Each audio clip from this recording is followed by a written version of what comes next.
Okay, let's start by going through those first 6 homework problems where you had to decide if they were polynomials or not.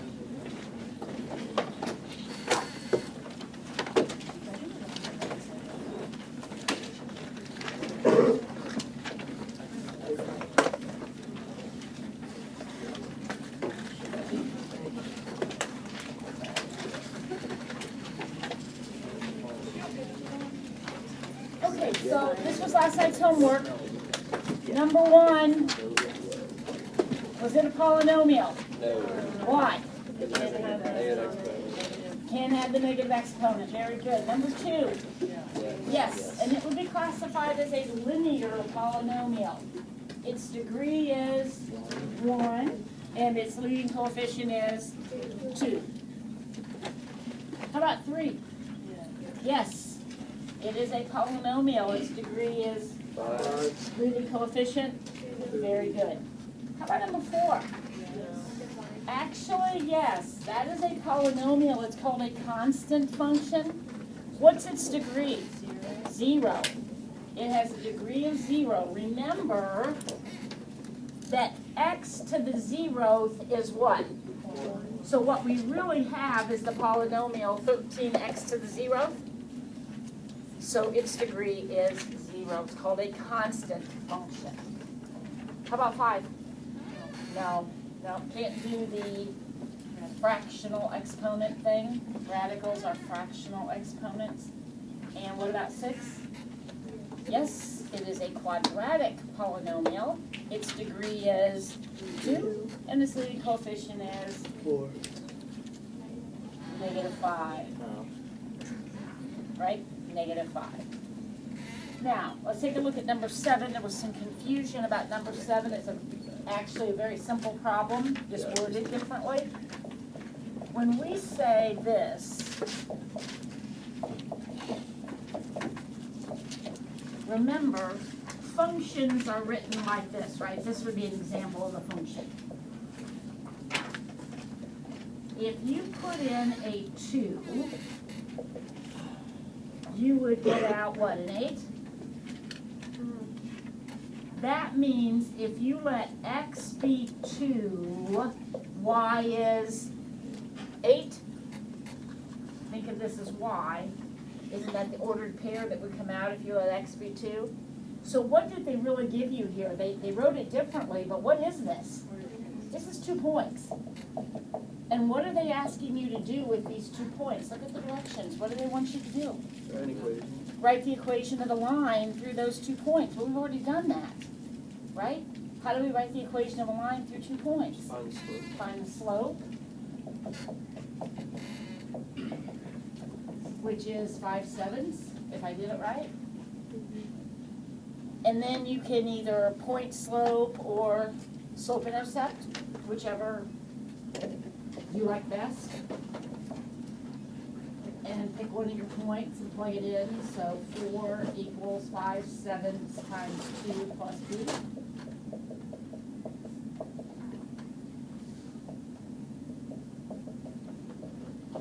So it looks like b is 18/7. Double check my arithmetic. I'm a little groggy today. I graded about a zillion trillion tests.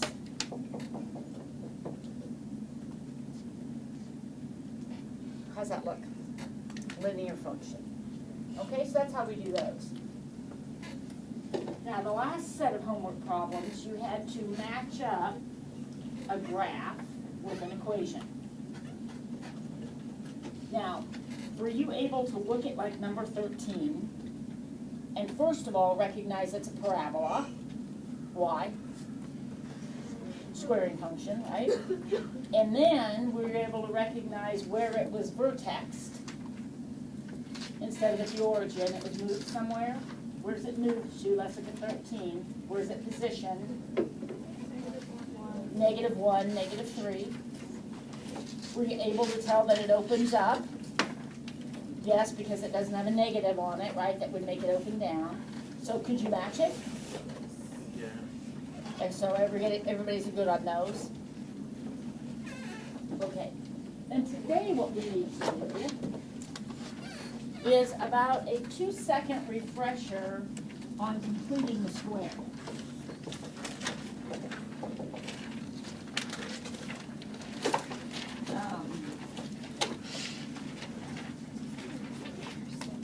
Let's suppose that I ask you to complete the square on this equation.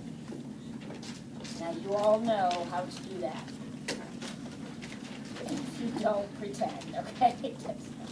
I'm not up to you telling me you can't remember how to complete the square. Because we already did this. This was like last test or something. When we complete the square, this is critical, you guys. This guy right here has to be a 1. Now that rule doesn't change. In a minute, we're going to put the completing the square in a different context. But the rules don't change. This has to be a 1. So when we were completing squares on equations like this, how did we start? We divided everything by 2. Because the rule says the leading coefficient must be a 1 if you're going to complete the square. If you're going to do something different, it doesn't matter. But if you're completing the square, it has to be a 1. And then, what else when we complete the square? This guy is taken out of the picture. Because you need to make room here to complete the square. Right? So we move that 1. Okay, then we take half of this and square it, and then we add 4 to both sides.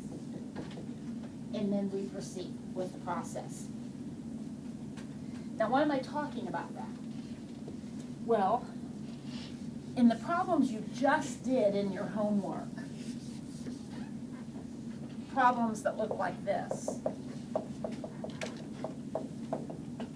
you could get a really good visual of this parabola just by looking at the equation. You know that it opens up. You know that it's positioned, or vertex, we call that point the vertex, at -1, -4, right? It went left 1 and down 4. So you, without doing anything, have a visual of that parabola. Now, the issue is most parabolas don't come in that form. Most parabolas come in a form like this. Now that's a quadratic function in standard form. ax squared plus bx plus c. I think all of you know that's a parabola because it's squared, but you, by looking at it, probably couldn't give me too much other information about it, like you could here, right? So our job today is to make that equation look like this one. Obviously, in order to do that, we're going to have to complete the square, right? So the principles are the same. It's going to look a little bit different. I also may do this slightly different than you did it last year, and that's fine. You do it. If it works for you and you can remember how you did it last year, that's great. I'm going to do it from the purely completing the square standpoint. So the first thing I notice is, oh my gosh, I have a 2. Now what did I do when I solved equations by completing the square? I divided by 2. I didn't factor it out, I divided it out. So I'm going to divide everything by 2. Now notice, this isn't a 0 now, this is a y. So when I divide by 2, I have half a y over here, which does not alarm me or concern me in the least. Now, what else, if I'm going to complete the square, what else would I do to my equation? He can't be there, so I'm going to move him over to the other side. I'm not doing anything different than I did here. Everything is exactly the same. This is a y instead of a 0. Otherwise, everything's identical. So now I'm ready to complete the square. So half of 2 is 1 squared is 1, and I'm going to add 1 to both sides.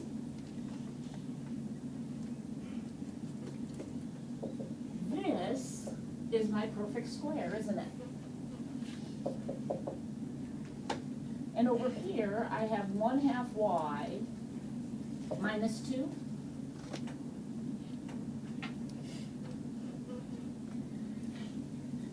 Would you agree with that? Now at this point, there are 2 paths we can take. If we are dead set on making this equation look like this one, then we could add the 2, and then what? Multiply by 2. So we would have 2x minus 1 squared plus 4. Don't forget, you have to multiply this by 2 and this by 2. So now you could tell me that your vertex is where? 1, 4. It opens up. So you have a good visual of what it looks like. Now, at this point, I told you there were 2 paths we could take. I am perfectly okay with this. It's going to cause a little bit of confusion when we get to the point where we're finding the focus and the directrix. Remember those words from last year? At this point, that's not our focus, but I am going to show you another path we could have taken at this point. So this is perfectly okay. If that makes sense to you, that's perfectly okay. But another thing we could have done is left everything right where it is and factored out the 1/2. If I factored out the 1/2, then my equation would look like that. If I factor out a 1/2. 1/2 times 4 is 2. So everybody see how those are the same thing? Now, I can look at this equation and say my vertex is at 1, 4. Just like you can look at this one and say your vertex is at 1, 4. This one is, this is the form that makes the most sense, or this is the form we use in Precal to find the focus and the directrix. So this is the form of the parabolas that I will be writing every time, but I know and you know that's the same as this. So if you're more comfortable with that, that's okay. Let's try another one. And we'll do it both, we'll get both forms on this one too. And then after that, you'll just pick which one you like best to go with that. Okay, so let's try this equation. And the directions say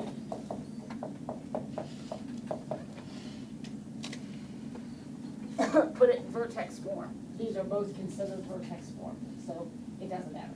Put it in a form where you can look at it and tell the vertex. All right, we need to complete the square. So what might we do first? Multiply by 3. That seems like a very reasonable choice.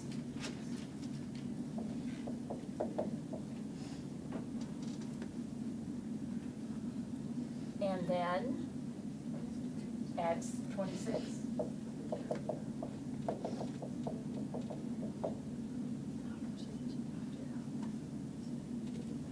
Now, what's going to complete the square?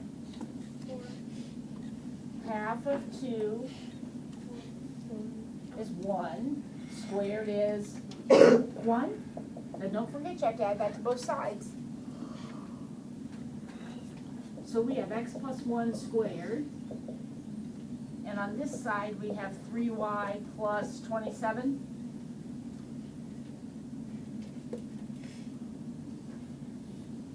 So one option is just to take that 3 out.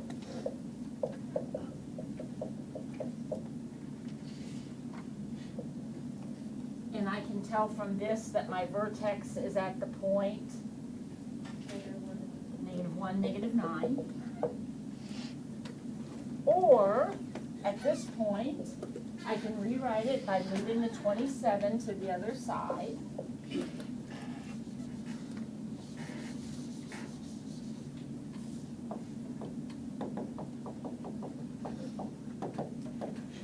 And then what? Dividing by 3 or multiplying by a third. Does that give me the same vertex? -1, -9.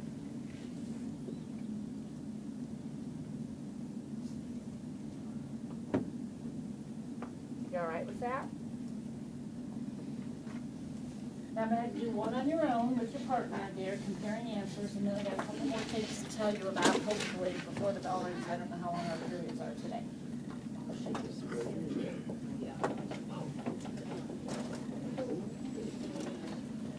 Okay, here it is. Put it in vertex form for me. Right now, on your own. Blake, quit chatting.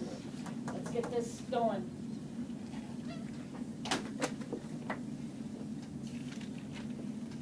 We want vertex form, either this kind or this kind. Take a look at one of those.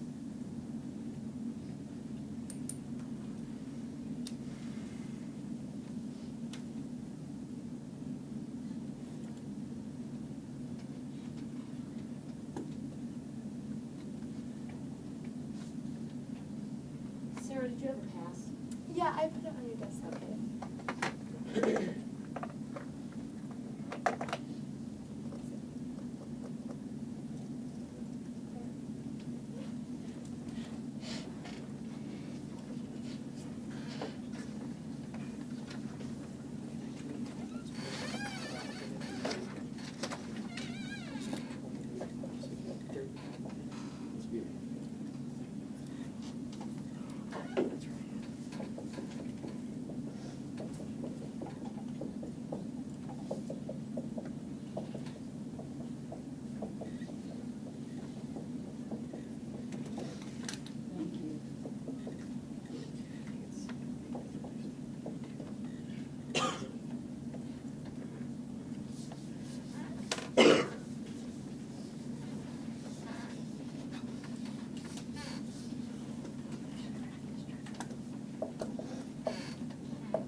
Did you get a vertex at -2, -1? Yeah.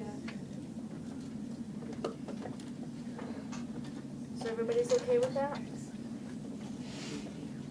All right, we can use just problem as an example. Your job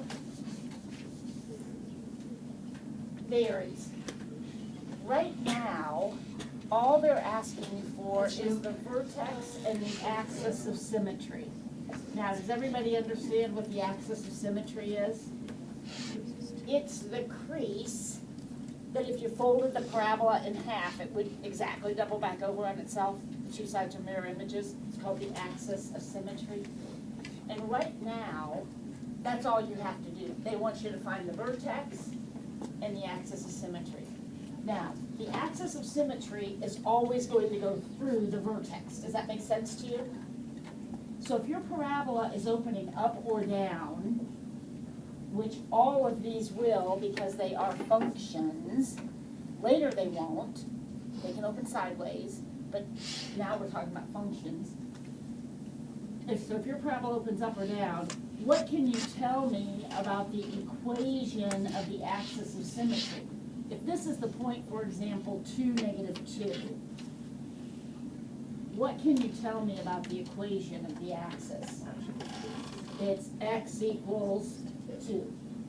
Because this vertex would be 2 comma negative 4 or something like that. All these are 2 comma somethings. So your axis of symmetry is just going to be the x coordinate of your vertex.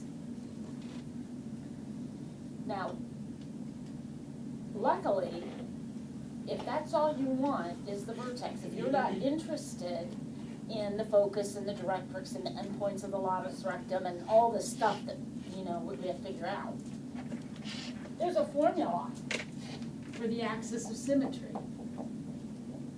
In any quadratic function, negative b over 2a will give you the axis of symmetry. So if we go back to this problem that you just did, your axis of symmetry would be x equals negative 20 over 10 or negative 2. Now what's so special about that? Well, remember, what relationship do the axis of symmetry and the vertex have? The x coordinate of the vertex is your axis of symmetry, right? So if I know that the axis of symmetry is negative 2, then I know the x coordinate of my vertex is negative 2. And how will I find the y coordinate? I'll plug it in. So if I plug in negative 2, I get 20 minus 40 plus 19, which is negative 1. Where did we say the vertex of this parabola was? Negative 2, negative 1. So if all you want is the vertex and the axis of symmetry, you don't have to go through that whole completing the square process. You can just use this little formula, unless the directions say complete the square, or put in vertex form.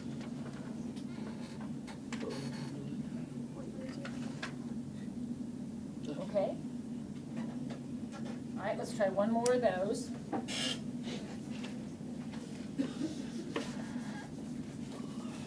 So using your axis of symmetry formula,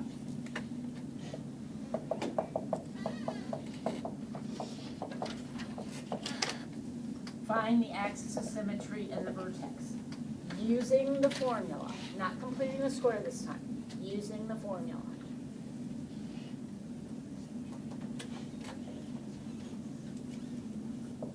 Axis of symmetry is a line. Make sure you say x equals. And what do you get when you do negative b over 2a?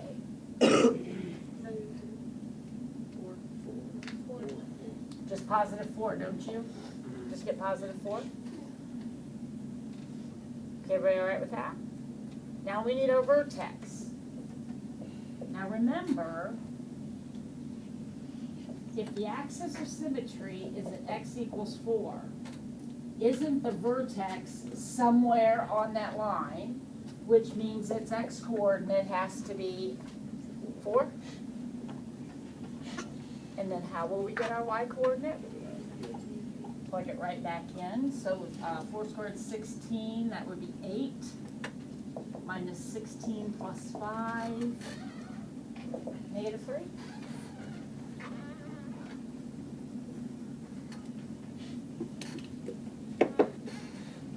Everybody okay with that? Alright. Let's take a look then here. We've got some homework problems. Let's make sure we're ready for that. Yes, we are.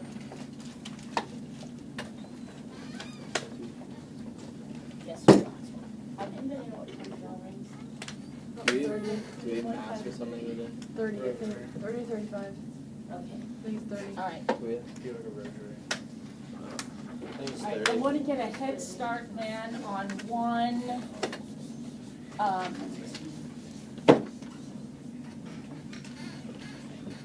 actually maybe not. I think this is how we'll finish. Suppose we were to have a little quiz tomorrow. You say ready? I might be saying that. And I asked you to put this equation into vertex form.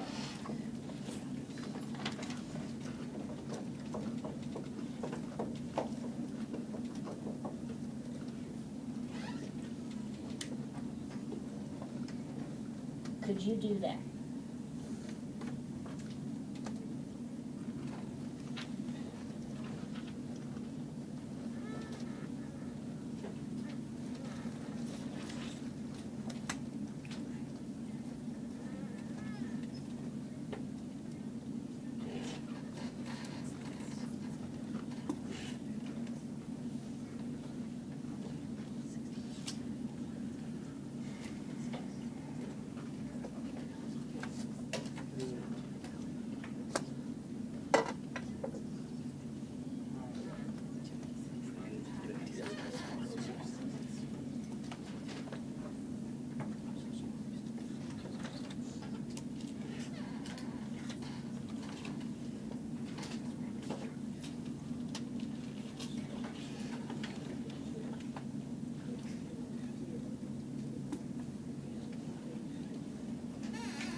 Anybody have an answer you're willing to share?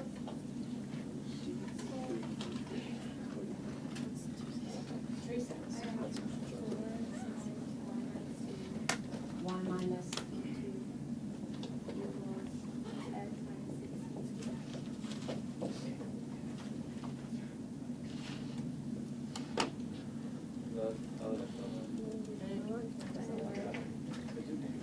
I'm close to that. I did it fast, so I could have a mistake for sure. Yeah. That's what I got. Wait, that's what I got, yeah. This is what you got? I got 62. Yeah, that's what I got. Okay, let's take a look at this for a second, because we got now more than one person that's got this. So I multiplied everything by 4 and moved my 8. Oh, I see what happened, Teresa. I see what happened. You completed the square here and got 256. Yeah. But you gotta add that to both sides. So x minus 16 squared, that part's perfect. This is gonna be 4y plus 248. 248, which is y plus 62.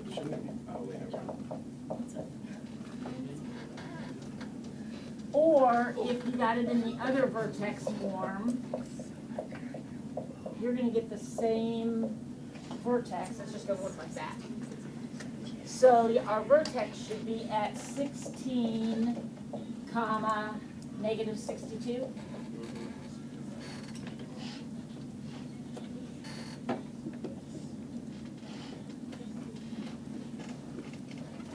Okay, now if you didn't get that right, do you see what you did wrong? Have you figured out what you did wrong? So that tomorrow, should we have a quiz over this, one little problem, everybody would be on the right track, Bailey? Oh, so is it okay if we left it in before times 1 minus? This is the way I'm always going to leave it. This is my favorite way, Bailey. Okay. That's how I'm going to leave it. But when you did it last year, you made them look like this. And that's fine too. That will give you the vertex. That's fine. Either one is fine.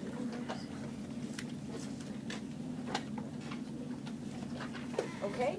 All right. Well, I think I'm going to stop. I have no idea when the bell rings. I think it's soon now. Jenna. Did you do the same thing? Did you have to picture yourself at a football game?